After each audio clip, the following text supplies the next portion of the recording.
এরকম কালো মিষ্টি খেতে তো খুবই ভালো লাগে। এটা বানানো খুব সহজ। তাই ১ লিটার মতো দুধ কড়াইয়ের মধ্যে গরম করতে দিয়ে দিলাম। একদম দুধটাকে মেরে নেবো। অনেকটাই ঘন করে নিতে হবে। যখন এরকম টাইপের একটা থিকনেস তৈরি হয়ে যাবে তখন ওটাকে থালের মধ্যে ঠান্ডা করতে দিতে হবে। হালকা ঠান্ডা হয়ে যাওয়ার পর দিয়ে দিতে হবে পরিমাণ মতো, মানে ২ চামচ মতো দিয়ে দিয়েছি ময়দা, আর হাফ একটু পরিমাণে দিয়ে দিয়েছি এখানে খাবার সোডা। খাবার সোডা দিয়ে বেশ ভালোভাবে মেখে নিতে হবে। একদম নরম একটা ডো তৈরি করে নিতে হবে। একদম স্মুথ ডো তৈরি হয়ে যাবে। তারপরে হাতে করে নিয়ে নিজের মনের মতন শেপ দিয়ে নেবে। তারপরে দেখো এখানে চিনির শিরাগুলো তৈরি করে নেবো। চিনির শিরাটা তৈরি হয়ে গেছে। তারপরে এখানে গরম তেলের মধ্যে একে একে মিষ্টিগুলো ছেড়ে দেবো।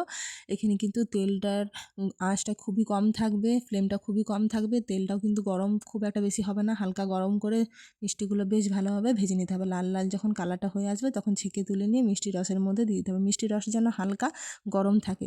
কিছুক্ষণ ঢাকা দিয়ে রেখে দেওয়ার পরে, আধ ঘন্টা পর ঢাকা খুলে নেওয়ার পরে পুরোপুরি তৈরি। এরকম মিষ্টি খেতে কিন্তু খুবই ভালো লাগবে, বানানো খুব সোজা।